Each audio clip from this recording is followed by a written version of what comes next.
This Parsha Podcast is dedicated by Sylvan Garfunkel in loving memory of both of his grandmothers, Eve Goldmann, Czarlא bat Ya'akov, and Tema Schwitzer, Ta'amah bat David Halevi. Both of his grandmothers have a yahrzeit this week, the 21st and 27th of Shevat. May their souls be elevated in heaven. I'm speaking to you between several trips. I've been telling you last couple of weeks has been a busy couple of weeks. We have a flurry of travel. And just last night, I flew back from New York, from LaGuardia, new and improved LaGuardia. We were supposed to fly on Monday, and then I was going to leave again on Tuesday. I said, no, we have to go back on Sunday. I'm speaking to you now. It's Monday, but I will only release the podcast, of course, in a couple of days. And the boys said, well, we can't fly because it's the Super Bowl. It's the Super Bowl. I said, don't worry. Southwest, you can watch the television as you fly.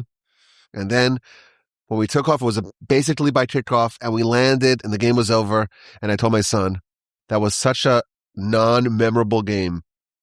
The only way that you're going to remember the Super Bowl is because you watched it on the plane. That's it. So not only did flying not harm the experience and the memory of this Super Bowl, it actually enhanced it. See, we were in New York for a couple of days, and we went skiing on Thursday. And I was thinking, as I'm driving to the ski site, to the mountain, I'm thinking there's three goals. I'm getting a little older, and you're about to go skiing, and the mountain's kind of steep. Goal number 1, no injuries. Don't fall, take it slow if you need it, no injuries. Goal number 2, you're spending time with your boys. Have a great time.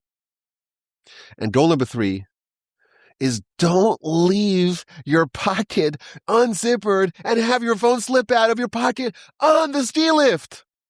I guess 2 out of 3, it's not so bad. That's what happened. It's true. It's a true story. We're on the ski lift, and I'm with my son Yoshua, and Akiva's he's in the lift or the chair behind us, and halfway up the mountain, I say, Yeshua, I don't have my phone. I had like lots of layers and all different pockets, and I always zippered it up. I didn't zipper up my phone. It's gone. So I give a holler to Akiva. He's in the chair behind us. I don't have my phone. And it turns out that the woman or the family that was in the chair behind Akiva, so this is like 100 feet away from us, she says, oh, I saw it falling out of your pocket. What do you know? It fell off the pocket, 35 feet in the air, into 24 inches of snow somewhere up this mountain. Of course we found it. Of course. I was thinking the Almighty wants to give me a cool story to say on the Parsha Podcast.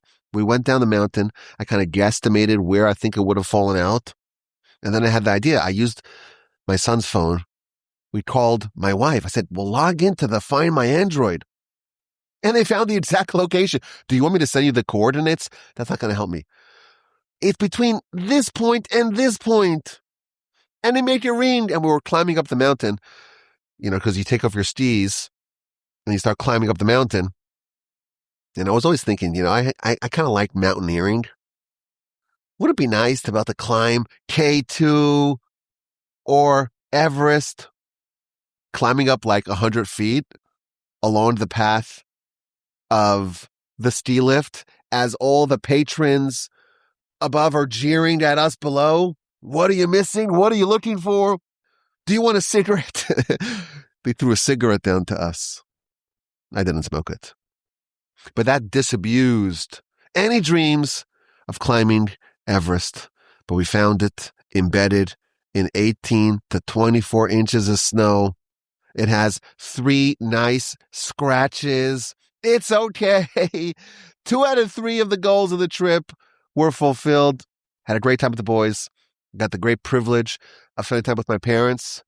We had some interviews for some yeshivos. We made it there. We made it back in Houston for the day. And of course, I have the great privilege of speaking to you from the Torch Center in Houston, Texas. And this is the Parsha Podcast. So let's begin. It's Parshas Mishpatim. Mishpatim means laws, and there are lots and lots and lots of them in this week's Parsha. 53 different mitzvos in our Parsha. If you put together all the Torah sections hitherto in the Torah, there are fewer than 53 mitzvos up to this point, all the way since the beginning of Genesis. And it starts off with an unusual law, the law of a Jewish servant, a Jewish bondsman. If you buy a Jewish bondsman, they can only work for 6 years. On the 7th year, you have to release them, send them away to freedom.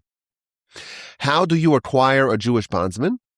So Rashi tells us there's only 2 ways to acquire a Jewish bondsman. Either if they stole and don't have money to pay, then the court will sell them. If they owe money as a loan or something like that, they wouldn't be sold as a slave, as a bondsman, as a servant. Only if they steal and don't have the ability to repay. Alternatively, if they voluntarily would sell themselves as a bondsman. In either case, they work for 6 years. On the 7th year, they go free. And the Torah proceeds to tell us some of the laws of the Jewish bondsman during those 6 years. If they were single in civilian life, im begapo yavo, if they were single in civilian life, if they came with the edge of the garment, they must remain single during those 6 years. But if they're married, then the master can give him another wife and they can have children. But at the end of those 6 years, the wife and the children remain with the master. But if the servant at the end of the 6-year period says, Ahavti es Adoni, I love my master, I love my wife, I love my children, I don't want to go free. There's the Jewish bondsman who wants to stay. He wants to stay as a servant. In that case, the servitude can be extended further. It can be extended la'olam, forever, which is a reference to the Jubilee, to the 50th year. And that's done when the master brings the servant to the court, and they take him to the door or to the doorpost, and they take an awl, everyone's favorite word, an awl, and they puncture a hole, they bore a hole, they pierce a hole in their ear, and then they can work beyond those 6 years. This is the first law in our Parsha, and it's effectively the first law after Sinai. Why is this law the first law that we read about in the Parsha of laws? So that's the question that the Ramban asks. And he says something very interesting. The law is not really about the purchase of this bondsman. It's about the release of the bondsman. They work for 6 years, and on the 7th, they are released. And this is a reference, or this has some overlap, resemblance to the release of other bondsmen, of other servants, of other slaves, namely the release of the Israelites from Egypt, from bondage. And that's a very important event, because that event was featured in the first of the 10 commandments. Just at the end of the last year's Parsha, Parshas Yisro, we have the 10 commandments, and the first commandment, I am the Lord your God, not who created Genesis, who created all, but who took you out of Egypt. It's so important. And therefore, there's something about the treatment of your Jewish bondsman that resembles the Exodus. That's why it goes first. And then he adds, the first commandment is not the only one of the 10 commandments that is referenced or that has some remembrance in the episode, in the law of the Jewish bondsman. It also relates to the fourth of the 10 commandments, to honor, to observe, to sanctify, to guard the Shabbos. You see, we have 6 days that are ordinary days, weekdays, and then we have the 7th day. We have the Shabbos. Just as a Jewish bondsman is released on year 7, so too we have that same format in the Shabbos. We're working, and engaged on the dimension of our body for 6 days. And on the seventh, we are released. We are liberated. And of course, this is 7 years, and this is 7 days. But the Ramban tells us this is a system that works on many different dimensions. 6 days of work, 7th is Shabbos. 6 years of work, 7th is freedom. 6 years you work the field, the 7th is Shemitah. 6 batches of 7, and following that you have the Jubilee. So in so many different ways, in days, in years, in batches of years, the number 7 is selected. And this, says the Ramban, it orients around a secret, which is the 6 millennia, followed by the 7th millennium. As we know, we've spoken about this in the past. This world, since Adam, is a 6,000-year enterprise. And we're nearing the end. 5, 7, 8, 6? That's the year right now? That's very close towards the end of the 6,000-year world. What's going to be after 6,000? We don't know exactly, but it's going to be the 7th millennium, and it's going to be the equivalent of the Shabbos, of the sanctified 6 plus 1. This law of the Jewish bondsman alludes to some of the great secrets, says the Ramban, and that's why it goes first. And then he has a whole essay where he proceeds to talk about all the items, all the laws that follow sequentially, and he demonstrates how there's a certain logical sequencing to them all. So following the first law of the Jewish bondsman, we have the law of a Jewish female servant and the law of murder, both intentional and accidental murder. Someone who murders intentionally is executed. Capital crime. Someone who murders accidentally, well, we could call it as manslaughter. They have to go to the city of refuge. Someone who strikes their parents, that's a capital offense. It's a capital offense by strangulation, Rashi tells us. Someone who curses their parents, it's also a capital offense, not by strangulation, but by stoning. Which is interesting. If you think about it, there's 2 capital offenses that relate to improper conduct towards one's parents. If you strike your parents, it's a capital offense, which is an amazing thing.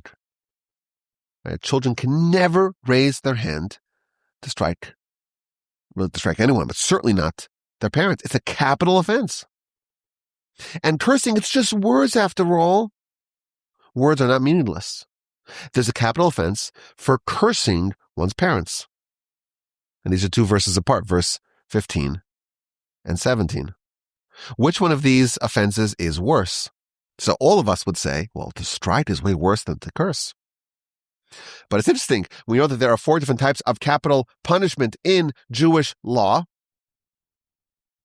And strangulation, none of them are good, let me stress. They're all bad. But strangulation is more lenient than stoning. Accordingly, the Torah prescribes a harsher method of execution for someone who curses their parents and for someone who strikes them, which is fascinating.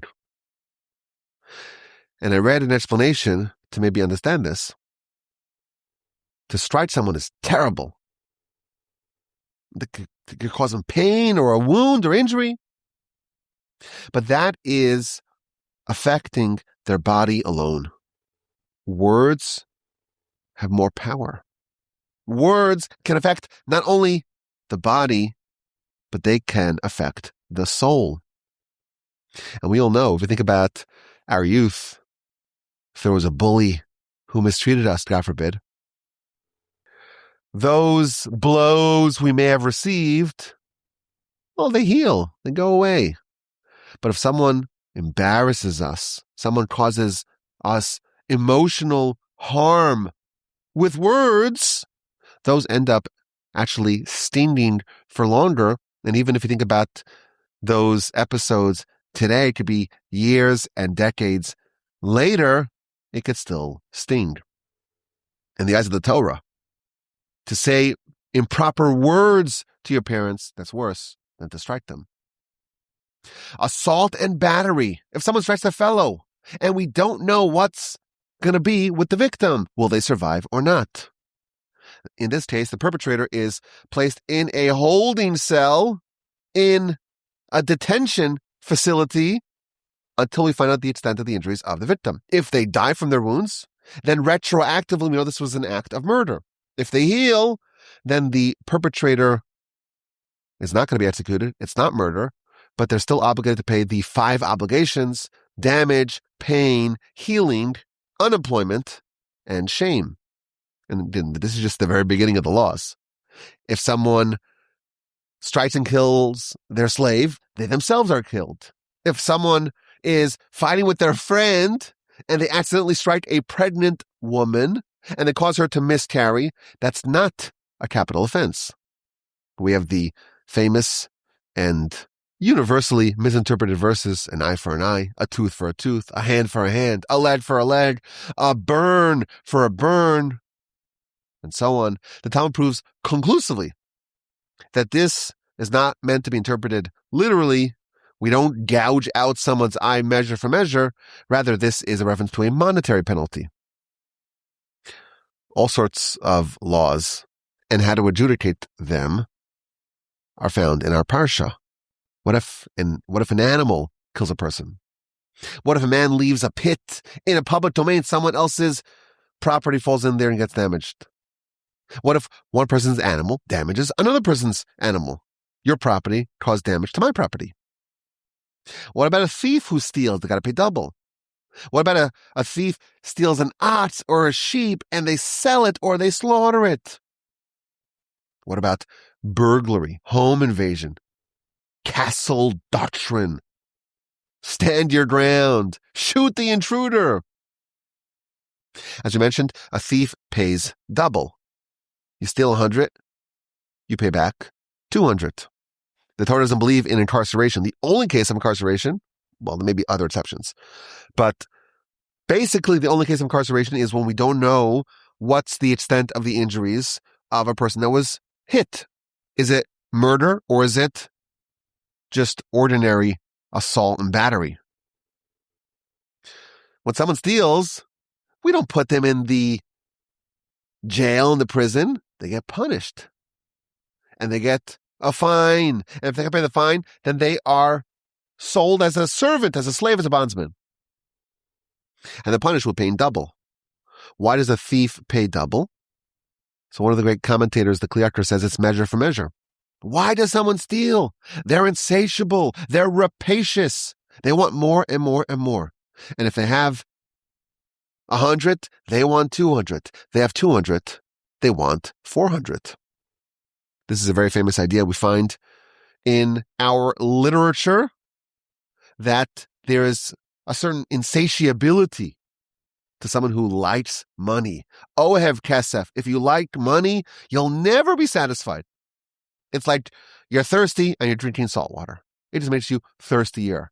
And if you have a little bit of money, you're unsatisfied, but only by a little bit, because you want to just double what you have. And then you double up, and then you just want to double up again.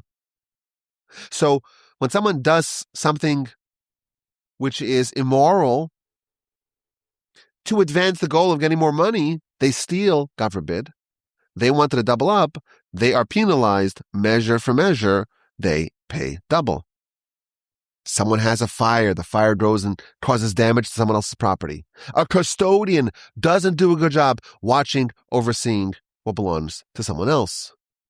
The penalty of seducing a young maiden, the various instances in which the court would mandate an oath be sworn, and so on, many, many laws, the prohibition against oppressing converts, widows, and orphans, the requirement to provide interest-free loans, the various different tithes, the mitzvah of Shabbos, the enumeration of the 3 festivals, some of the laws of kosher, many, many, many laws. I was trying to estimate, if you wanted to study all the laws in our Parsha, but in depth, and you want to cover every aspect of these laws, how long would it take? It would take at least a lifetime. But that's only if you do it 10 to 12 hours a day with great diligence and you only stop to pray and to drink strong coffee or Red Bull or Celsius. Otherwise, there's just so much. Anyone who had the great privilege of studying in the yeshiva, they all have an affinity for this parsha. Because that was like my 5th grade when I started studying Talmud. It was this part of the parsha. And then when I got to the 9th grade, it was that part of the parsha, and so on. This is like a tour through many of the core books of the Talmud that are featured in the yeshiva curriculum. Laws, Mishpatim. Now, the parsha ends with 2 other subjects. It starts with a description of the conquest of Canaan. God will send an angel that will lead you into the land, and the conquest will be divinely aided, will be miraculous. The Almighty will destroy your enemies. He will employ swarms of hornets that will fire projectiles of venom across the Jordan River into the eyes of the enemies. That's a pretty cool way to win the war. The enemy occupiers will be vanquished, will be banished from the land.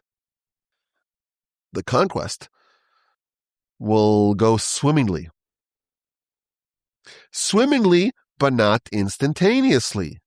The removal of the indigenous Canaanites will happen me'at, slowly. Because if they're cleaned out in one fell swoop, then the animals of the land will proliferate. And finally, the end of the parsha is going back to the events of last week's parsha, to the Sinai Revelation. And it's a very dramatic narrative. God tells Moshe, you, Aaron's sons, Nadav and Avihu, the 70 elders, approach the mountain. Ascend the mountain, bow at a distance. But only Moshe, only you will go the full way. Moshe could approach the full distance, but they cannot approach the entirety of ascending the mountain. And the nation at large, they can't go anywhere near the mountain. And we have the very famous exchange. Moshe again serves as the go-between between the Almighty and the nation. And he writes down the Torah from the beginning of the Torah up to this point, and he erects an altar, and there's 12 monuments, one apiece for each tribe of Israel. And he offers sacrifices and sprinkles some of the blood on the altar, some on the nation. The nation, they had the blood of the sacrifice sprinkled upon them. In the words of our sages, they were so happy with those blood-stained clothes that demonstrated that the Almighty signed a pact with them, a blood pact, that they considered it as jewelry. That's how happy they were. Moshe read some of the Torah that he had written down, and the nation committed. We will obey the entire Torah, even if we don't know exactly what is included in it. Na'aseh v'nishma, we will do, and we will listen. It describes a very dramatic vision that Moshe and Aaron's 2 sons and those same 70 elders had. They had a certain vision of God, whatever that means. Moshe is beckoned by God to ascend the mountain, and he appoints Aaron, his brother, Hur, his nephew, as interim leaders in his stead. It's time for Moshe to get the details of the Torah. A very interesting verse. Vayomer Hashem el Moshe, God said to Moshe, ascend to me up the mountain, and be there with me, and I will give you the luchos ha'evan, the stone tablets, veha Torah and the Torah, veha mitzvah and the mitzvah, asher kasafti that I wrote, leho rosam, to instruct them. And the Talmud tells us that there's 5 different components of what Moshe received when he was up the mountain after the revelation. Luchos, that's the first word. The stone tablets, that's a reference to the 10 commandments etched upon stone tablets. Torah, well, what's that? That's scripture. Mitzvah, what's that? That's Mishnah. Asher kasavti, that I wrote, That's a reference to the teachings of the prophets and the writings. Even the prophets and the writings that happened many, many years after Moshe, all that was part of the initial giving of Torah from God to Moshe at Sinai. Lehorosam, to instruct them, ze Talmud. This is the Talmud, and the Talmud itself tells us, Book of Brachos, page 5a, Melamed, this teaches us that all this package of 5 different elements of the Sinai conveyance of Torah, all that was given to Moshe at Sinai. The Torah that Moshe was set to get was absolutely comprehensive. Moshe made his way to the mountain, and he went with his trusty aide, Joshua. He appointed his brother and his nephew to be in charge of the nation in their stead. Vayal Moshe el Har, Moshe ascended the mountain, and the cloud covered the mountain, and the presence of God rested upon Mount Sinai. Vayavo Moshe b'socha anon, and Moshe went into the cloud, and he ascended the mountain, and he was there for 40 days and 40 nights, and thus concludes the Parsha. And of course, when he's there, things will go a bit haywire down below. Let's go a bit backstage, as we like to say here, year 10 of the Parsha Podcast. And we can just start at the very beginning. There's a Jewish bondsman. That's the first law that we read after Sinai. And the whole law, the whole subject seems very strange to us. We don't have not servants, not slaves, and not bondsmen, not Hebrew slaves, not Canaanite slaves. The whole subject seems a bit outdated, antiquated, and maybe even a bit primitive to us. It's certainly not a law that we've ever fulfilled. Speaking for myself here, we have a wide and diverse audience. So maybe one of y'all did it, but it's a very unusual law that we don't encounter every single day. And this is the first law after the Sinai Revelation. So of course, the Ramban told us it references Genesis and Shabbos and so on, and the Exodus. I want to share another idea. We know that the Torah is multidimensional. It can always be understood on many different levels. The Midrash tells us that at Sinai, each one of the 600,000 souls experienced the revelation in a different way. It was bespoke. There was a different revelation for every soul. We know that there are 70 facets of Torah. We know that Torah is like a stone that if you shatter it, you open it up, shards will fly in every direction. There's so many different ways to understand it. And we know that there are 4 dimensions of Torah. There's the Pshat, Remez, Drash, Sod. The basic understanding, almost like the revealed layer. And then there's the Remez, the hidden allusions. And then there's the Drash, the homiletic interpretation. And then there is the Sod, the secrets. Now, I want to stress, we don't have the liberty to make our own interpretations. Well, we may have within a certain framework. You cannot come and say, I'm making an interpretation that I like if it violates the Torah. You could say a new insight, provided that the insight that you're saying is within a lesson that's true to Torah. There's a concept called Megala Panim BaTorah, where someone reveals a facet in Torah that's against the halacha. And that's basically the worst thing that there is, because you're trying to twist the Torah to go against the will of Hashem. That's not what we're talking about over here. The only acceptable facets of Torah are things that are conforming to the halacha, of course. In every single part of Torah, these 4 dimensions exist. Every verse in Scripture. We're always trained to try to understand, what is the verse telling us? So we may see different explanations of that. And sometimes we even struggle to understand the simple interpretation.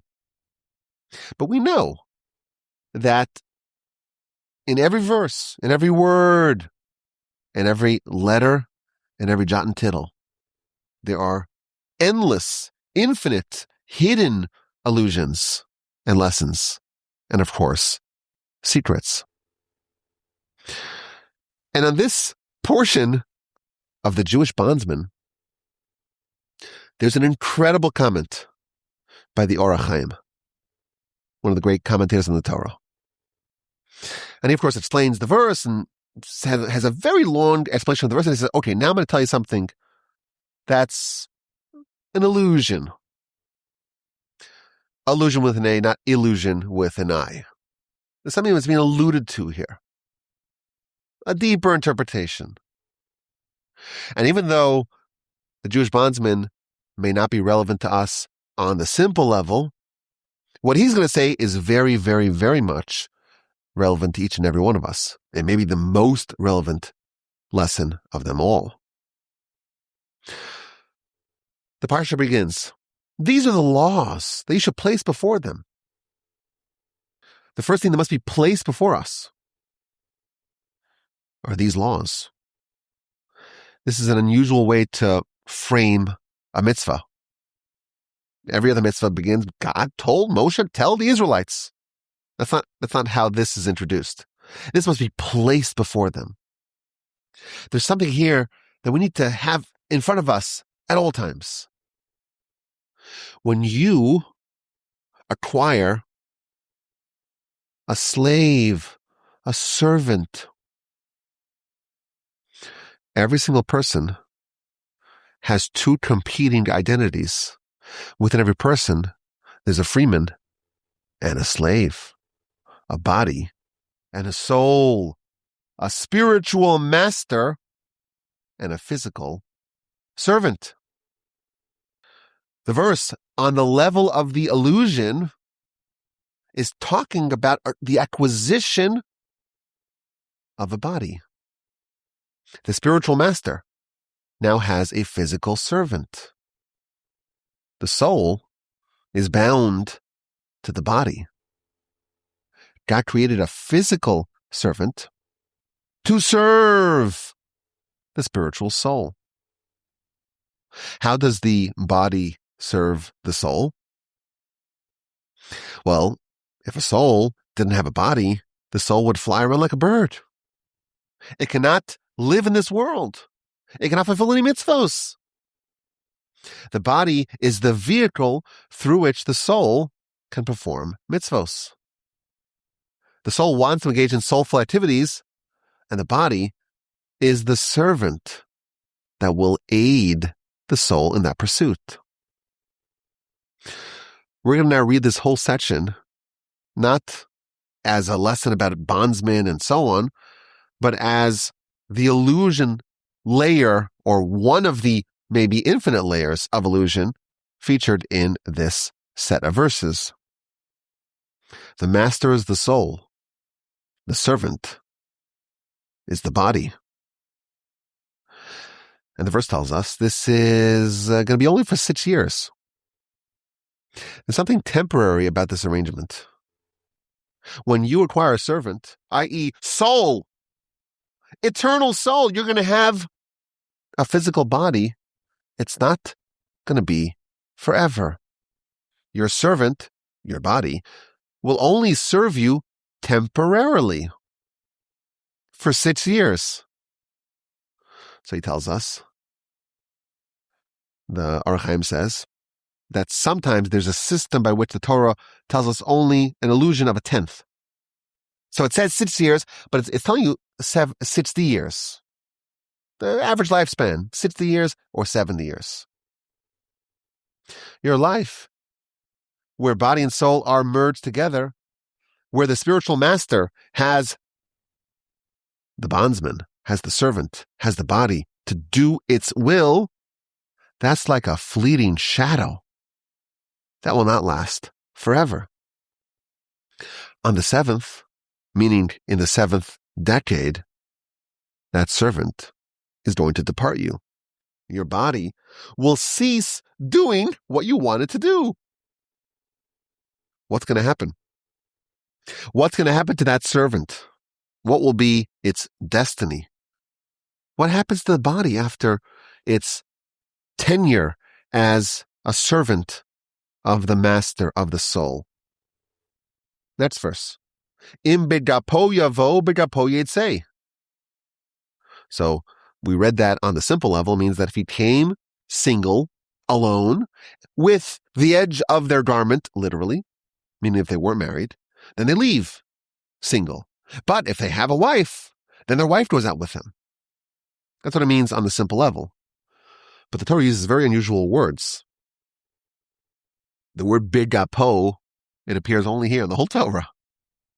The Torah has words for alone.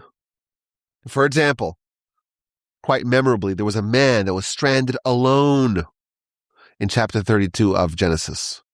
You remember this. Jacob was alone, and he was attacked by a man who wrestled with him the whole night. There's a word for alone. It's not begapo, it's levado. And the Torah uses this unusual term, or atypical term, to describe what's happening here with the servant. It doesn't say levado, it says begapo. What does the word begapo mean? So he tells us the word gaf. It's related to the word gaf, which it means heights. Great heights. When the body is done with this world, it is either laden with mitzvos or not. The word begapo means did it achieve great heights? If it comes, meaning it comes to the afterlife, laden with mitzvos, begapo yahrtzeits, it will leave, meaning it will be resurrected with those mitzvos. Again, this is a totally different level of understanding what's happening over here. We read it simply. It's talking about a bondsman who spent 6 years and on the seventh year is going free. And that, of course, is true. But there's allusions to every verse in the Torah. And here the Ohr HaChaim is offering his allusion. And the verse is talking about the body and soul. The body is a servant of the soul. And at the end of its term, it either comes begapo, laden with mitzvos, or not. And if it comes laden with mitzvos, then it will leave, meaning it will be resurrected at the time of the resurrection. If the body achieved great heights, if it achieved mitzvos and righteousness, if he comes with mitzvos, if his sun sets, it comes. And he is laden with righteousness, with kindness, with fear of heaven, with mitzvos, then he will leave, meaning he will depart from the ground. He will arise with the resurrection as a result. Meaning, if that's true, that's amazing.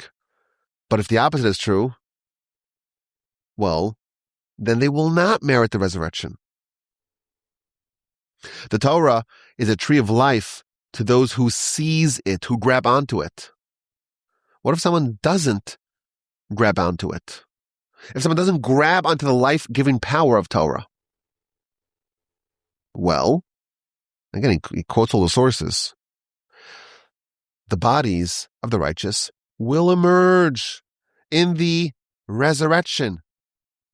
And the bodies of the non-righteous will not emerge. The Torah's tree of life only to those who grab onto it. Im begapo yavo, if he comes to heaven, meaning his time comes, and he has tons of mitzvos, he has achieved great heights in his lifetime, begapo yahrtzeits, he will leave, meaning he will be resurrected. What about the next part of the verse? If he has a wife, then his wife will leave with him. What does it mean that the servant, meaning the body and the illusion, what does it mean that he has a wife? I will tell you what, I read some stuff today that were new to me. So if this sounds new, just buckle up. He says, here the Torah is hinting at a great secret. A body can acquire a soul. We always think of it, well, the soul's the master. The body's a servant. That's what the Ohr HaChaim himself told us. But it's possible that a body achieves such great deeds in its lifetime that it becomes like the master over the holy soul, over the wife, as it were. The body, the servant, became so purified, so elevated, so refined, so spiritual, so connected to spirituality, it becomes even superior to the soul. It becomes like a master over the holy soul. That's the next description.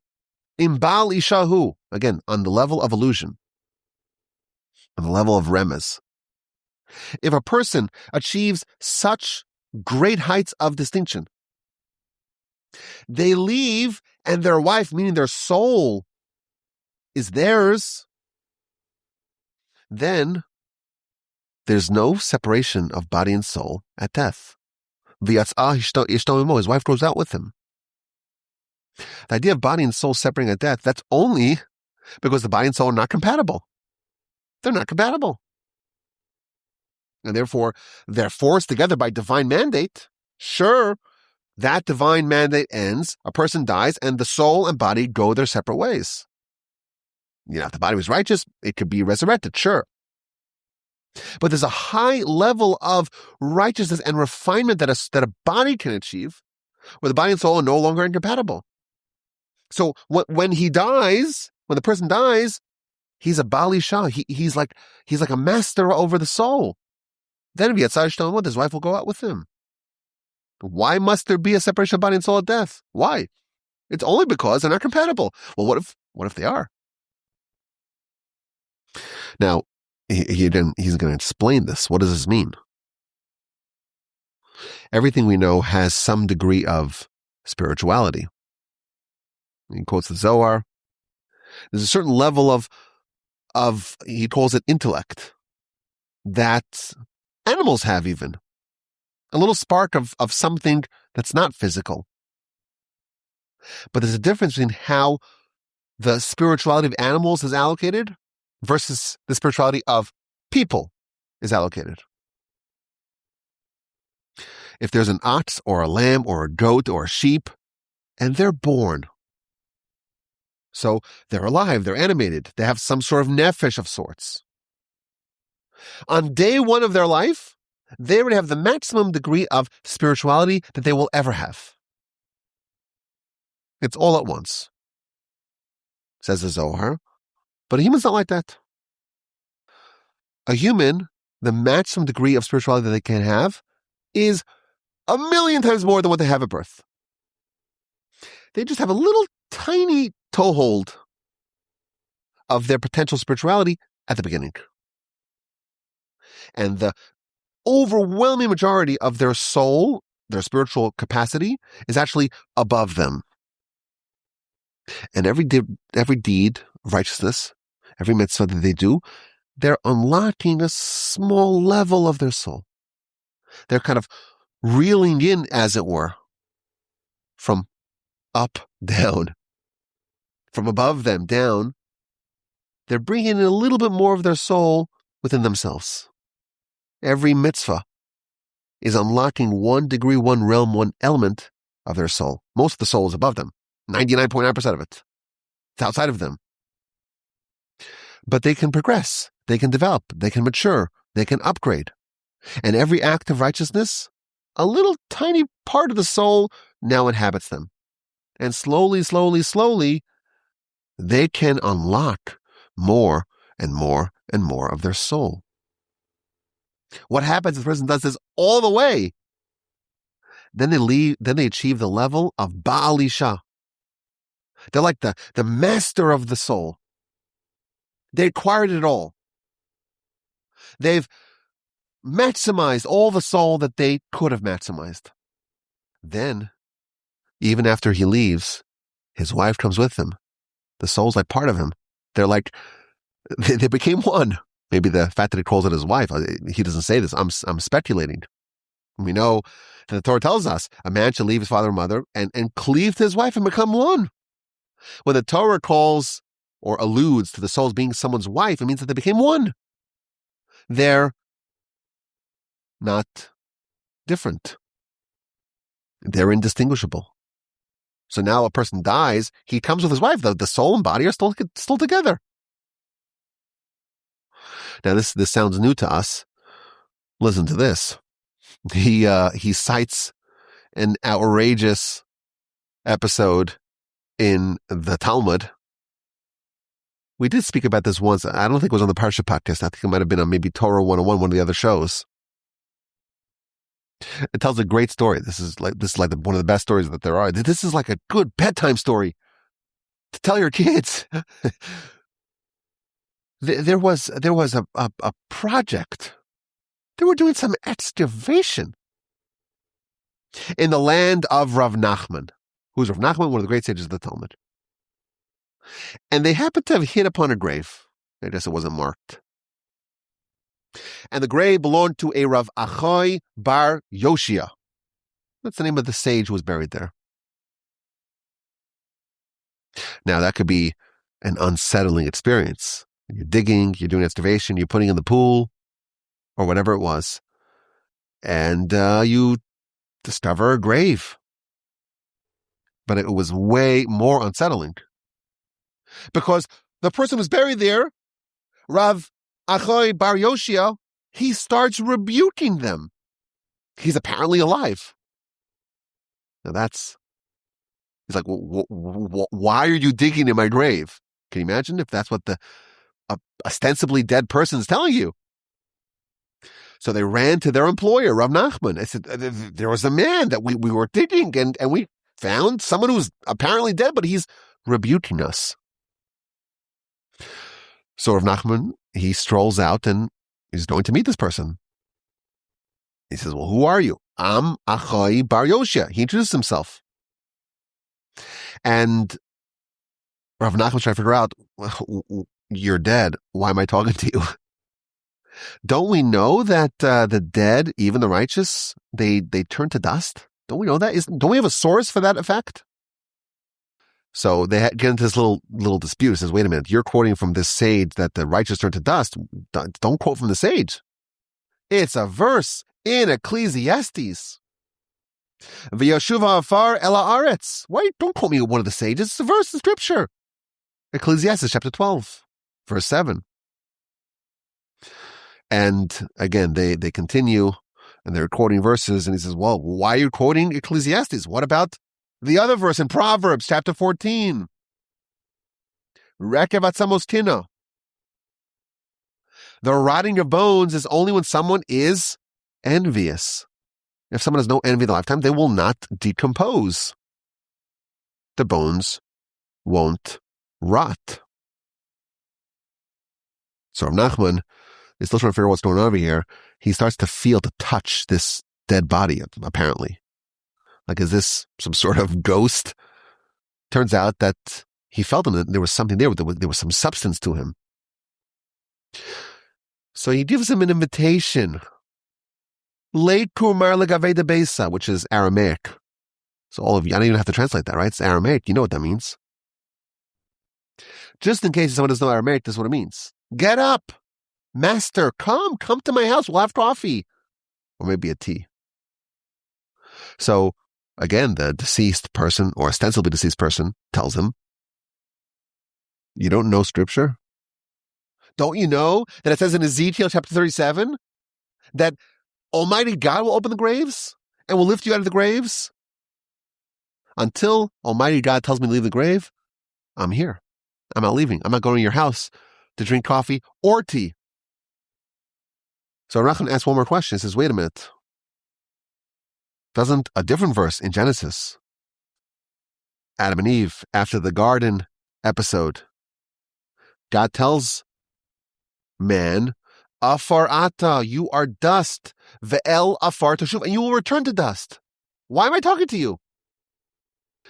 So he tells him that that's true. But for the righteous, that only happens 1 second before the resurrection. Well, that's the end of the story. Again, it's a very outrageous story. But it's telling us that if someone achieve such a high level that their body and soul become indistinguishable, what's death?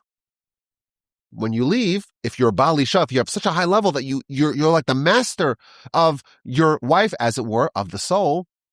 Your wife will go with you. Why must you die the way we think of it when you die? You don't have to. And he quotes the story. Great Rabbi's been dead for how long? I don't know. We don't know. A long time. He's still alive. His soul is still within him. Quotes the Talmud, a more famous Talmud, or maybe a very famous aphorism, Tzadikim bimisasam kruyim chayim. The Tzadikim, the righteous, in their death, they are alive.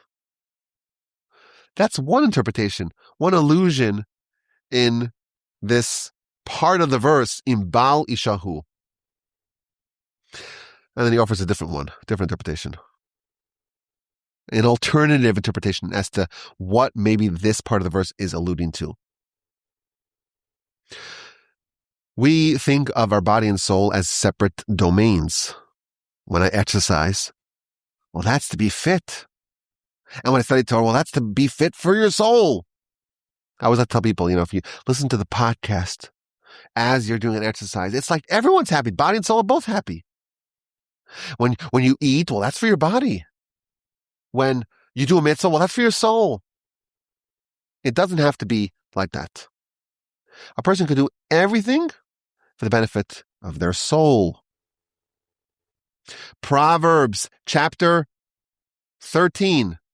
Tzadik ochel, the righteous one eats to satisfy, to satiate their soul. It's possible to eat physical food, and it's all an act of the soul. Why? Because you need to feed the body in order to be able to do the mitzvahs of the soul. What about when you sleep? Well, that's just for the body, right? No. I need the energy to do mitzvos. What about when I take a vacation? Well, I need that because I need to have the peace of mind to be able to study Torah. And so on. I've said this before, I'll say it again.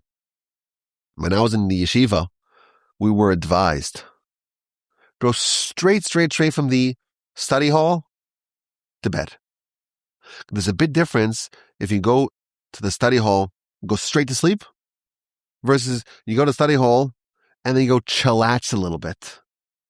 Go chat with your friends, play backgammon. That was the game of choice.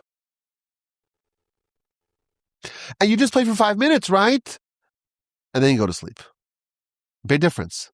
Because if I'm studying and then I just go straight to sleep, I could tell the Almighty, listen, I would have studied from 11 o'clock at night till 7 in the morning. What can I do? I was just tired. It's not my fault I was tired. I should get the credit for 8 hours of Torah study because I was forced to it. But if you stop for 5 minutes to chillax, to have a good time, nothing wrong with that. We wouldn't say there's anything wrong with that, but you're not getting those 8 hours of Torah study that you would have otherwise if you didn't have that little break. It's possible that everything you do can be a mitzvah. And when it says in Bali Shahu, this high level, that someone has their soul with them, what does it mean? It means it's like the husband of a woman, just like a dutiful husband who works really hard. Why is he working so hard? To feed his family, to sustain his wife, his children. When we engage with the physical and material world, it's possible to do it as a means or as an ends. If you do it as a means, you're actually able to refine and purify your physicality. You're eating, and like Proverbs tells us, you're satisfying your soul. Soul? Soul doesn't care about this. Yes, it does. It's possible, because if you're saying I'm eating because I want to have the strength and the ability to do more mitzvos, that's an act of the soul. And in that case, your wife, i.e. your soul, will stick around with you. Typically, the soul cannot tolerate being matched and paired to the body. They're just opposites, but they don't have to be opposites. If a person only does their physical activities for the benefit of their soul, in that case, the soul can tolerate spending more time. Death for the soul is like freedom. I no longer have to hang out with this body parallel of mine. That's typically the soul is so excited when the person dies. Amazing. I'm finally freed from that relationship. But when the body became purified and elevated over the course of a lifetime, and the body only did things physically for the benefit of the soul, then even after the soul is released, it will stick with him. His wife will not depart from him. Again, this is so fascinating, so profound. And again, it makes sense on this level of illusion why it starts off. This must be in front of you at all times. All of us. Our whole life is just the body and the soul. What choice are we going to make? Are we going to invest in the mitzvos? And then the soul and body become less and less different? And maybe we can even achieve a level of parity between body and soul? Are we doing our physical activities for the benefit of the body? Well, then the soul's not interested. If we do it for the benefit of the soul, we do it only so that we have the strength and the energy and the wherewithal to engage in the agenda of the soul. We become like a master of a wife, meaning the husband of the soul, and the soul can tolerate us. What about the next verse? Im Adonav yiten lo isha. I found this to be so fascinating. If his master gives him a wife, so we have the idea of someone acquiring the wife, acquiring the soul. What if the master gives him a wife, and she bears for him sons or daughters? Then ha'isha b'yaladah, the sons and the daughters will be for the master, and he will go out bigapo, that same word. What does it mean if his master gives him a wife, and she bears for him sons and daughters? And then, when it's time, the wife stays behind, and he goes bigapo. Says the Or HaChaim, again, this is all based upon very Kabbalistic sources. We saw in the previous verse a way for a person to acquire a soul, where the body becomes like a master of the soul. All those mitzvos you earned more and more, you reeled in more and more of that soul. There's a second way to get a righteous, lofty, and holy soul. Not by earning it, but if it's given to you. If your master gives it to you, they give you a wife, meaning a wife in this case means a holy, lofty soul.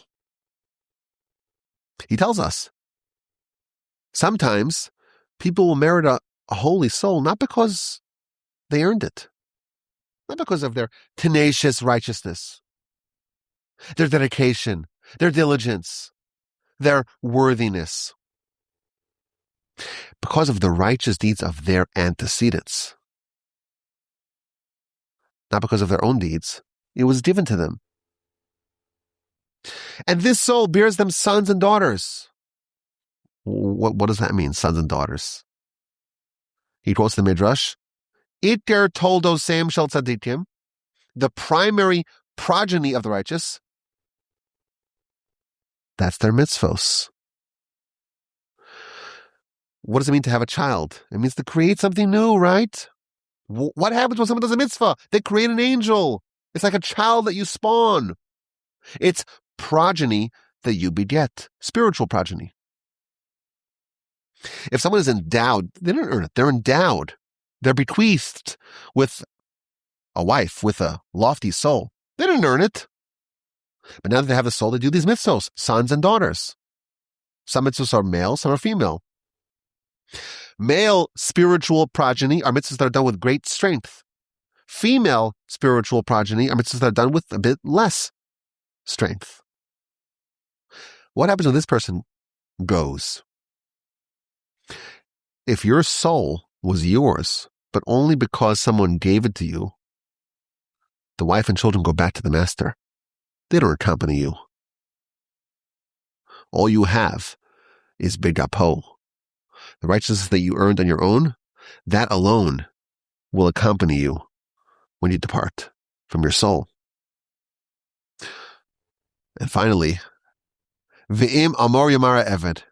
If the eved, if the servant says, I love my master, my wife, and my children, I don't want to go free.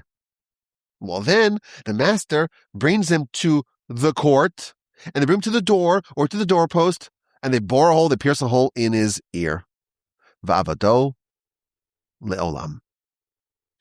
What does this mean, a level of illusion? If there's someone who wants to do righteousness, who wants to serve God. They have a fiery passion to serve God.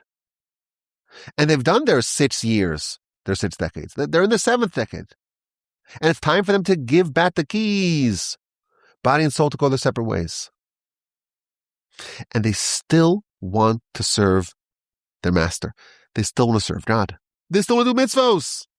They have a lust, a desire for that. They love their master, God. They love their wife, soul. They love their children, the righteous deeds. They don't want to die. Even though death is, on one hand, it's actually pretty, it's pretty beneficial on some level, because all that spiritual responsibility goes away.